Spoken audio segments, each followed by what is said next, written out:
நமஸ்காரம். உங்கள் கல்பனா ஸ்ரீகாந்த். மேஷராசி மற்றும் மேஷ லக்ன அன்பர்களுக்கு இந்த ஜூன் மாதம் எப்படி இருக்குது அப்படின்றத நம்ம இந்த பதிவில் பார்க்குறோம். மாத பலன் அப்படின்றது ரொம்ப ரொம்ப முக்கியம். அதில் எது எது சாதகம் எது எது பாதகம் அப்படின்னு தெரிஞ்சுப்பீங்க. அந்த பாதகம் ஆகாமல் இருக்கிறதுக்கு எது எதில் எச்சரிக்கையாக இருக்கணும் அப்படின்றது தெரிஞ்சுக்குவீங்க. ஸோ இந்த பதிவை உங்களுக்கான இந்த ஒரு 8-9 நிமிஷத்தை நீங்கள் கிளியராக கேளுங்க. ஏன்னா லாஸ்ட்டில் நீங்கள் அதுலேருந்து மாட்டிக்காமல் இருக்கிறதுக்கு எப்படி ப்ரிகாஷனல் மெஷர்ஸ் எப்படி ஓவர் கம் பண்ணுறது அப்படின்றதும் உங்களுக்கு சொல்லுவோம்.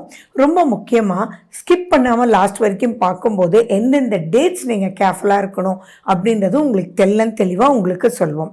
நம்ம சேனல் இதுதான் ஃபர்ஸ்ட் டைம் பார்க்குறீங்கன்னா நீங்கள் சப்ஸ்கிரைப் பண்ணிக்கோங்க, பெல் பட்டனை ப்ரெஸ் பண்ணுங்கள், ஆல் என்ற ஆப்ஷனை சூஸ் பண்ணிக்கோங்க. சரி, மேஷராசி மேஷலக்ன அன்பர்களுக்கு இந்த மாதத்தில் நிறைய நல்ல விஷயங்கள் இருக்குது. சில விஷயங்கள் ரொம்ப ரொம்ப எச்சரிக்கையாக இருக்க வேண்டிய சில விஷயங்கள் இருக்குது. ஸோ அது என்ன அப்படின்னா, ஃபர்ஸ்ட் அண்ட் ஃபார்மோஸ்ட் உங்களுக்கு லாபஸ்தானத்தில் ராகு அப்படின்றது மிக மிக மிக மிக பொக்கிஷமான ஒரு பாயிண்ட். லாபஸ்தானம் அப்படின்றதுலே பல லாபங்கள் கொடுக்கக்கூடியது. இந்த ராகு அந்த 11ஆம் வீட்டில் இருக்கிறதுனால எந்த ஒரு விஷயமாக இருந்தாலும் எண்ட் ரிசல்ட் லாபகரமாகவே இருக்கும் அப்படின்றதுல டவுட் எதுவுமே இல்லை. பல ரூபத்தில் பொருளாதாரம் பல ரூபத்தில் உங்களுக்கு பெருகக்கூடிய அமைப்பு. பிஸ்னஸ், ஜாப், ஃபினான்ஸ் அப்படின்னு நம்ம எடுத்துக்கிட்டோம் அப்படின்னா உங்களுக்கு பொருளாதாரத்தில் நல்ல வளர்ச்சி ஏற்படும். நிறைய ஆப்பர்ச்சுனிட்டிஸ் வரும், புது புது டெக்னிக்ஸ் வரும், புது இன்வெஸ்ட்மெண்ட்ஸ் பண்ணுறதுக்கு உண்டான ஐடியாஸ் வரும். அதுவும் கிளியர் கட்டாக நீங்கள் அதை அபிவிருத்தி பண்ணி நிறைய அப்லிஃப்ட்மெண்ட் வரக்கூடிய வாய்ப்பு இருக்குது. அண்ட் இந்த பண ரீதியான அப்லிஃப்ட்மெண்ட் வரும்போது கண்டிப்பாக நீங்கள் கடன் கட்டிடுவீங்க. அண்ட் கடன் நீங்கள் கட்டிட்டு வாங்கினா கூட அது பிரயோஜனமான ஒரு அமைப்பில் இருக்கும். ஸோ இது ரொம்ப சூப்பராக இருக்குது. ஜாப் கிடைக்காதவங்களுக்கு கண்டிப்பாக ஜாப் கிடைக்கும், ப்ரமோஷன்ஸ் இருக்கும், அண்ட் உங்களுடைய ஹைக் ஆஃப் பேமெண்ட் இருக்கும். மன திருப்தி அப்படின்றது உங்களுடைய பொருளாதார அமைப்பில் கண்டிப்பாக இருக்கும். ஸோ பயப்பட வேண்டிய அவசியங்கள் இல்லை. ராகு அப்படின்னாலே மல்டிப்ளையர்ன்றது ஞாபகம் வச்சுக்கோங்க. ஸோ அந்த மல்டிப்ளையிங் ஆஸ்பெக்ட் உங்களுடைய திஷா புத்தி மட்டும் சூப்பராக இருந்ததுன்னா இந்த மாதம் ரொம்ப ரொம்ப ரொம்ப சூப்பரான மாதம். உங்களுடைய பாயிண்ட் உடனே வரும், என்னடா அது 7 சனி ஆரம்பிச்சிடுச்சே மேடம் இப்படி சொல்கிறாங்களே அப்படின்னு கவலையே பட வேண்டாம். இந்த மாத கிரகநிலைகளை பார்க்கும்போது சனி பகவான்னால எந்த ஒரு நெகட்டிவிட்டி ஆஃப் 7 சனியை நீங்கள் பார்க்க மாட்டீங்க. அது மீறி பொருளாதாரம் சூப்பராக பெருகிறதையும் பார்ப்பீங்க. அண்ட் அதில் சில விஷயங்கள் எச்சரிக்கையாக இருக்கணும் அப்படின்றத நான் உங்களுக்கு சொல்கிறேன். ஸோ பொறுத்திருந்து நீங்கள் பாருங்கள். அந்த சில விஷயங்கள்ன்றதும் சனியினால தான். சனி தன்னுடைய பார்வையாக 3ஆம் பார்வையாக சூரியனை பார்க்கறது தான். சரி, உங்களுடைய குடும்ப அமைதி அப்படின்றது இந்த மாதம் நிறைய விஷயங்கள் முன்னேறும், நிறைய பிரச்சனைகள் தீரக்கூடிய வாய்ப்புகள் இருக்கு. அண்ட் மேலும் பார்த்தீங்கன்னா சுபம்ன்றது குடும்பத்தில் நிறைய மன நிறைவும் நிறைய சந்தோஷங்கள் தாண்டவமாகும். யாருக்கெல்லாம் மேஷராசியிலிருந்து திருமணத்துக்கு பார்த்துட்டு இருக்கீங்களோ அந்த திருமண வைபவத்துக்கு பிள்ளையார் சொல்லி போடுறதுக்கு இது சூப்பரான மாதம். உங்களுடைய கலத்திரஸ்தானம் சொல்லக்கூடிய சுக்கிரன் உங்க ஜென்மத்திலேயே இருக்கிறதுனால நிறைய சந்தோஷம், லௌகீகம், அன்பு, அரவணைப்பு, ரசிச்சு கணவன் மனைவி ஒருத்தரோட ஒருத்தர் வாழ்றது, இது எல்லாமே சூப்பரா இருக்கும். எவ்வளவு ஃப்ரிக்ஷன் எப்படி இருந்தாலுமே சரி, இப்போ உங்களுக்குள்ள அறியாத ஒரு அன்பு, அறியாத ஒரு ஈர்ப்பு, அவங்களுக்கு பிடிச்சதை நீங்க செய்யலாமே அப்படின்னு தோணுதல், அவங்களே சண்டை போட்டா கூட சரி பரவாயில்ல அவளுக்கு ஏதோ முடியல போல இருக்கு அப்படின்னு புரிஞ்சு கொள்ளக்கூடிய மனோநிலை கணவன் மனைவிக்கு வரும். அப்போ வீடு குடும்பம்ன்றது சுபமாக இருந்தாலே எல்லா விஷயத்தையும் சாதிக்கலாம் இல்லையா? அப்படிப்பட்ட சூப்பரான சாதனைக்குரிய மாதம் தான் இந்த ஜூன் மாத பலமா மேஷராசி மேஷலக்ன அன்பர்களுக்கு வருது. சரி, நீங்க எதுல எச்சரிக்கையா இருக்கணும் அப்படின்றதும் நான் முக்கியமா சொல்றேன். சரி, செவ்வாய் உங்களுக்கு 6ஆம் தேதிக்கு மேல கேதுவோட போய் சேர்றார். செவ்வாய் யாரு? உங்களுடைய ராசிநாதன். அவர் கேதுவோட சேரும்போது பல பிரச்சனைகள் அங்க தலை தூக்கும். அது என்ன அப்படின்னு நீங்க தெரிஞ்சுக்கிட்டீங்கன்னா அதுக்குள்ள மாட்டாம இருப்பீங்க. பூர்வீக சொத்து சம்பந்தமா ஏதாவது வில்லங்கங்கள் வர வாய்ப்பு இருக்கு. தந்தை வழி சொத்து, தந்தை இருக்கலாம் அல்லது இல்லாமலும் இருக்கலாம், அவர் வழி சொத்துக்கள்ல பங்காளி அங்காளி சண்டை வர்றதுக்கு வாய்ப்புகள் இருக்கு. ஸோ அதெல்லாம் கொஞ்சம் தள்ளி வச்சிடுங்க. அடுத்தது நீங்க அந்த மாதிரி விஷயத்துல போய் பேசும்போது மௌனம் சாதிப்பது மிகவும் சிறந்தது. இப்போ ஒரு அப்பா பெரியப்பா அப்படின்லாம் எடுத்துக்கிட்டோம் அப்படின்னா அவங்க வம்சாவளின்னு வரும்போது மினிமம் 10 பேராவது அங்க இருப்பாங்க. அந்த 10 பேர் ஒவ்வொரு ஒப்பீனியன் சொல்லுவாங்க. நீங்க சைலண்டா இருந்து வாட்ச் பண்ணி ஃபைனலி இப்படி பண்ணலாமா அப்படின்னு கேட்கணுமே இருக்கணுமே ஒழிய அந்த இடத்துல இப்படித்தான் அப்படித்தான் அப்படின்னு பேசினீங்கன்னா அது வீணான பிரச்சனை உங்க தலைமையில பெரிய பாரமா வந்து விழும். ஸோ அதுல ரொம்ப எச்சரிக்கையா இருக்கணும். ரொம்ப முக்கியம் பார்த்தீங்கன்னா குழந்தைங்களோட உங்களுக்கு ஃப்ரிக்ஷன் வர வாய்ப்புகள் அதிகமா இருக்கு. அது நீங்க எந்த வயதினர்களா இருந்தாலும் சரி.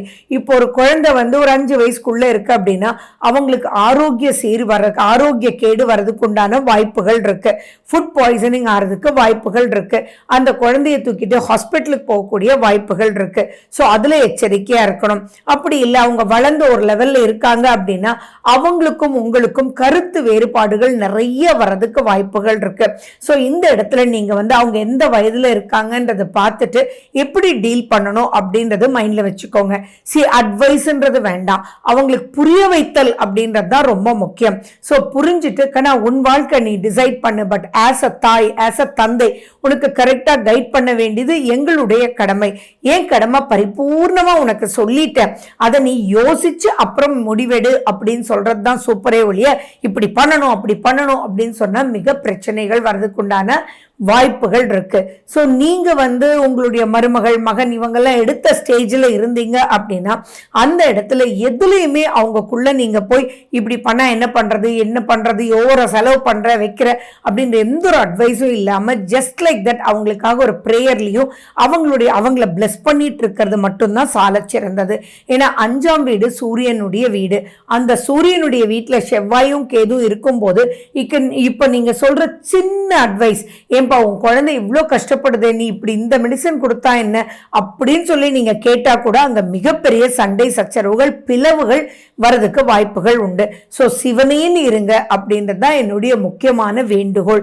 அது மட்டும் இல்லாம ஏதாவது இப்ப நீங்க பயணம் போகணும், ஆன்மீக பயணம் போகணும், அல்ல எங்கேயோ போகணும் அப்படின்னா கொஞ்சம் குழந்தைங்களை விட்டு பிரிஞ்சு இருக்கிறது இப்போ ரொம்ப ரொம்ப ரொம்ப ரொம்ப பிளஸ்ஸா உங்களுக்கு இருக்கும். அது 6ஆம் தேதிக்கு பிறகு 6ஆம் தேதி வரைக்கும் உங்களுடைய ராசிநாதன் 4ஆம் வீட்டில் இருக்கார். அதுக்கப்புறம் ஒரு 5ஆம் வீட்டுக்கு போறார். அதே மாதிரி நீங்க குழந்தைக்காக நீங்க ஏதாவது ட்ரீட்மெண்ட் எடுத்துட்டு இருக்கீங்க அப்படின்னா இந்த மாசம் 6ஆம் தேதிக்கு பிறகு சில பிரச்சனையினால அது தள்ளி போறதுக்கோ அல்லது கை கொடுக்கல அப்படின்னு சொல்றதுக்கோ வாய்ப்புகள் இருக்கு. ஸோ அதனால புதுசா முயற்சி எடுக்கிறோம் அப்படின்றவங்க தயவு செஞ்சு இந்த மாசத்தை விட்டுடுங்க. செவ்வாய் மூவ் ஆனதுக்கு அப்புறம் உங்களுடைய முயற்சிகளை நீங்க எடுத்துக்கலாம். அது வரைக்கும் பொறுமை காத்தல் சிறப்பு. அதே மாதிரி எந்த டாக்டர்கிட்ட போனாலும் ரொம்ப மனசு உடைஞ்சிடாதீங்க. குழந்தை பாக்கியம் உருவாகலையே அப்படின்னு சொல்லிட்டு கண்டிப்பா உருவாகும் இந்த மாசத்துக்கு பிறகு. ரொம்ப ரொம்ப முக்கியமா பிரெக்னெண்டா இருக்கிறவங்க ரொம்ப ரொம்ப ரொம்ப எச்சரிக்கையா இருக்கணும்.